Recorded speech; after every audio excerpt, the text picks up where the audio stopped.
বাংলাদেশের দ্বিতীয় বৃহত্তম চা অঞ্চল উত্তরাঞ্চলের সমতল ভূমির চা বাগানগুলোতে আবারও কর্মচাঞ্চল্যে ভরে উঠেছে। ডিসেম্বর থেকে মার্চ পর্যন্ত ৩ মাস বাগানের পরিচর্যার জন্য চা উত্তোলন বন্ধ ছিল। এ সময় চা কারখানাগুলো বন্ধ রাখা হয়। ৩ মাস পরিচর্যার পর এখন বাগানে দেখা যাচ্ছে কচি সবুজ পাতা।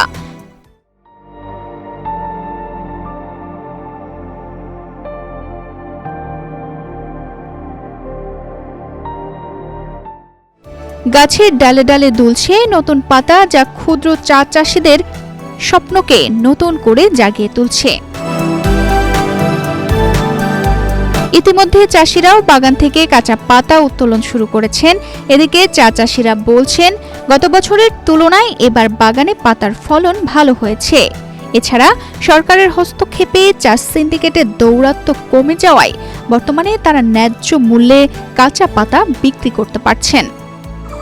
আমাদের পঞ্চগড়ের সমতলে চা শিল্পে আমরা পঞ্চগড়ের চা বাগান মালিকগুলো আমরা চেষ্টা করতেছি যে ভালো মানের চা উৎপাদনে, এবং গত 3 মাস যেহেতু পরিচর্যা মৌসুম গেছে, কারখানাগুলো বন্ধ ছিল, আমরা সেই জায়গায় সার, কীটনাশক এবং জৈব সার, বিশেষ করে আমরা জৈব সারের দিকে গেছি। জৈব সার প্রয়োগের মাধ্যমে এবারে ভালো মানের চা পাতা উৎপাদন হচ্ছে।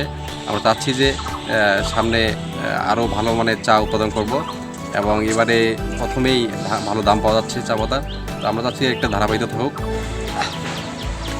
বর্তমান চা পাতা মোটামুটি লাভজনক, কারণ এখন একটু রেটটা বৃদ্ধি পাইছে আর পার্সেন্টেজ নাই, এই কারণেই আমাদের পোষাচ্ছে। তো এবার কী হবে আকাশের অবস্থা, এখনও বৃষ্টি হয়নি, তবে মোটামুটি চেহারা ভালোই দেখা যাচ্ছে। বোঝা যাবে 10-15 দিন পর দেওয়ার সময়। তবে চা শ্রমিকদের দাবি, চাষিরা ভালো দাম পেলেও শ্রমিকরা এখনো ন্যায্য মজুরি থেকে বঞ্চিত হচ্ছেন। এ বিষয়ে সরকারের নজর দেওয়ার আহ্বান জানিয়েছেন তারা।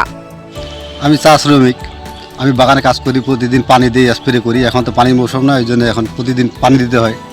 প্রতিদিন 500 টাকা করে হাজিরা পাই। যদি কিছু ভাড়া দিত, সরকারি একটা রেট দিত, তাহলে তো ভালো হতো। চা কারখানা কর্তৃপক্ষ বলছেন, আগে সিন্ডিকেটের কারণে নানা সংকট থাকায় চায়ের মানও ভালো হতো না। বর্তমানে সেই সংকট অনেকটাই কেটে গেছে। বিদেশ থেকে চা আমদানি কমানো গেলে এই শিল্প আরও এগিয়ে যাবে বলে মনে করেন তারা। 2025 সালে থেকে চার মান, কাঁচা পাতার মান উন্নতির কারণে চার অবস্থা বর্তমানে উত্তরবঙ্গে ভালো যাচ্ছে, এবং চলিত বছর 2026 সালও প্রথম অধ্যায়ের চার অধিকতর মূল্য পাচ্ছেন চা চাষিরা, এবং আমাদের কারখানার এই বিধায় চার যে উৎপাদন ভালো হচ্ছে এবং কোয়ালিটি ভালো হচ্ছে। আর বিগত সময়ে চার বিভিন্ন নিম্নগতির কারণ হচ্ছে রাজনৈতিক প্রভাব এবং অধিকতর চা উৎপাদনের কারণে।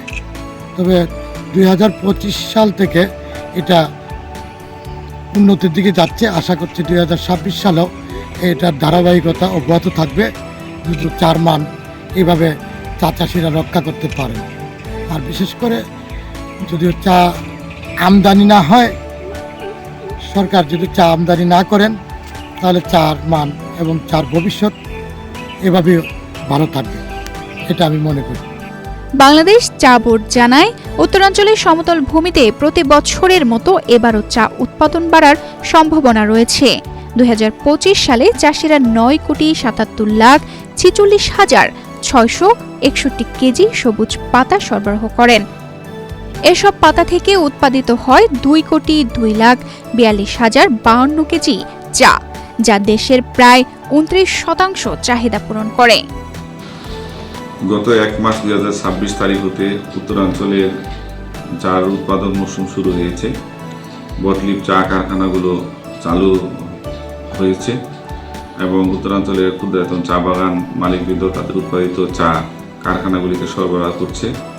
আমরা 2026 সালে সর্বশেষ বটলিপ চা বটলিপ পাতার দাম মূল্য নির্ধারণ কমিটির সভায় 28 টাকা নির্ধারণ করে দিলেও 1 মাস থেকে যে চা ক্রয় বিক্রয় হচ্ছে সেটি 30 থেকে 32 টাকা দরে বিক্রয় হচ্ছে।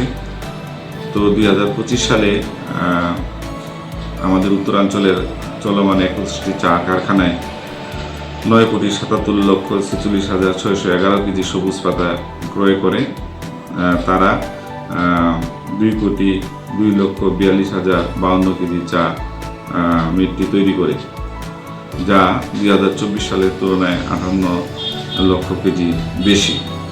তো উত্তরাঞ্চলের চায়ের গুণগত মান বৃদ্ধি পেয়েছে, চাষিরা ভালো দাম পাচ্ছে বলে তারা ভালো মানের পাতা কারখানায় সরবরাহ করছে, কারখানাগুলি ভালো মানের চা তৈরি করছে এবং অকশনে ভালো দাম বিক্রয় হচ্ছে।